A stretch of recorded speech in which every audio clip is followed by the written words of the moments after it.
Hello and welcome back to Songs of Six, to our final episode of our Amevian population tutorial series. In the first episode, I showed you guys how to reach 50 Amevians. In the second episode, I showed you how to reach 150 Amevians. In this third episode, in the final episode, I'm going to go over how you're going to expand your population past 150. And rather than like the first two episodes, I'm not going to go through and actually do that because I think that it's important for the player to understand, especially if you're watching this with the intent of learning how to play. If you're one of those who keeps along with my series just to watch me build, that's fine, or you just like watching these videos, that's perfectly fine. But if you're one of those people who's trying to actively build your city, I think that at around 50 to 150, you're going to want to start to decide what your city's purpose is, what its function is, what your main goal is, if you're going to do multiracial or if you're going to just do monoracial, so on and so forth. But at 150, you should have most of your basic services. You should have a decent amount of food stocked up in order to keep expanding. And you're going to want to focus on 3 different primary things to get your expansion going. Food. So you're going to want to keep building more and more fisheries. Ideally, as Amevians, you're not going to want to put any time into anything other than fishing. You could put some time into Globdian pastures, but they're going to take a lot more time and resources than is necessary. And the value you get back for your labor is not usually what it's worth. So I like to keep specifically just fishes. The more and more fish you have, the more happy they are, the more you can get, the more you can fill out at the fishery, etc., etc. So that is a really easy way to boost your fish economy and your Amevians. So just keep focusing on fish as well as your knowledge. Amevians aren't the best at knowledge work, but they are decent at it. And the more knowledge you get, the better you can put knowledge points into things like fishing. So once you max this out, I think you have 25 levels. That's going to take you quite some time. You're going to want to do a couple of things like plumbing in between here and there. You're going to want to get all of these little services done and make sure that your services are good. You can see my population and loyalty or happiness and our loyalty are maxed out for our population. So that's very good. But if I was to keep authorizing the max amount of immigrants here, it's going to quickly drop. So ideally, you're going to want to grab like this many, and you're just going to let them come in, the 6 of them, get ready, get them accustomed to the new town, have some spare houses for them, and then once they've settled in for the day, the next day you can get like 3 or 4 more. Every other day you can get a couple guys, a couple more guys, and once you have lots and lots of services and all of the buildings like law and everything else unlocked, then you can really start to build these little hatcheries. I don't think that they're necessary until you're at that point where you have all of your titles unlocked, or at least all of the major titles like law.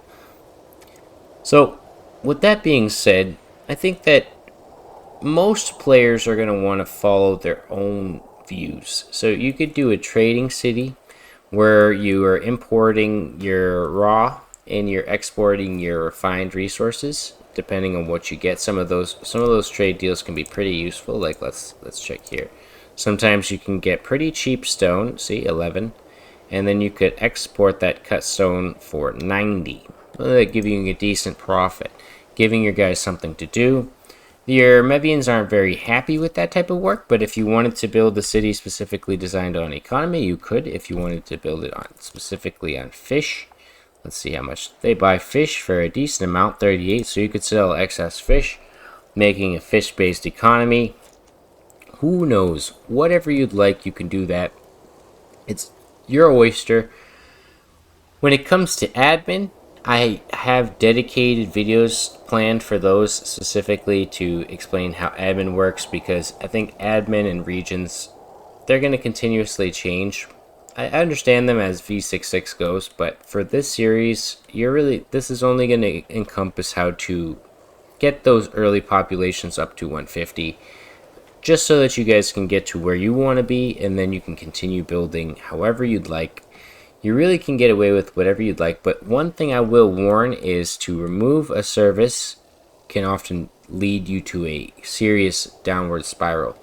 So for example, if I took away this food stall and had no other food stall available, they will start to freak out. So make sure you build a secondary or a replacement of a thing or service that you're going to try to move. Let's say you wanted to build a whole new portion of your city. If you deleted all of this, like you just plan to rebuild it all, these 150 guys will freak out and I'll leave. So make sure you're planning what you do. I usually like to leave at least a hearth and a well and a food stall near a place that I'm going to start expanding. Then I build off of that with the stage, speaker, and other things like religion, etc., etc. Irregardless, I hope you guys have enjoyed this little series. I know it's not as long as the last 2 episodes. I have been just kind of drained recently doing a lot of different things. And I know I've said that recently in a couple videos, but it's true. And I like to be honest with you guys. I like to be open and forefront. And there's some stuff going on in the background that just kind of gets in the way. But hopefully we will get past that and we will see some new series coming along. I still have some really good plans for some new Songs of SYX series. Don't expect any more population series for right now because I think the Amevians one is good enough for the moment. Really, anything that I said in the last 2 series or the last 2 episodes goes for all of the races except for replace fish for their food of choice. If it's Dondarians, you're going to want to get a bakery, and you can very, very easily make furniture and sell that furniture and buy grain via this menu here. So if you go into diplomacy, let's say you sell like a couple of furniture and you go in here and you could buy grain. It's usually like 13 a pop. 1 grain turns into 1 bread. So if you have 10 Dondarians and you have them making one guy working in the carpenter and he's making furniture or whatever many guys starting out with 10, you could easily get away with selling, and I've been doing that in the background. I haven't played Garthemi recently because I'm still waiting. V.67 is going to have some beautiful changes to the backgrounds, and there's all kinds of new stuff that's coming in V.67 for Garthemi. So the first character I'll play when V.67 comes will be Garthemi. That is already established. For humans, well, also when you're trying to expand their population, it's extremely simple. Just build Garthemi or multicolored breeders and just keep building them. They're big, they're annoying, they take up a lot of space, but they can be very beneficial the more and more of them they have. The humans, the same thing goes for them as Dondarians. Just build a bakery and have them farming grain. They're decent farmers, so they can actually farm a fair amount of grain. Dondarians aren't even worth their fucking time, so don't make them work in the fields. Cretonians are very self-explanatory. They will make whatever. They can eat all kinds of varieties of foods. They eat a lot more than the average person, and I think I might go into a specific video just to explain how they work. And Tilapia, you should never have a problem with them because they're cannibals. They eat themselves, so they will literally never run out of food, ever. That should not be a thing that the Tilapia run into a problem with. Services and other things like that might be a bigger issue, and I don't really understand them, so I'm not going to do a population series on them. Therefore, the Amevians will be the basis of all races, and personally, one of the best races. I love them. I think they're beautiful. I think they're amazing, and I look forward to the next update when we can actually change the texture, what underneath these buildings. So like a hearth, we'll be able to change it to the specific texture of that race's choice. All kinds of cool stuff, and the same with speakers and guard posts, etc., etc. It's gonna be so much cool stuff coming in V.67. I cannot wait.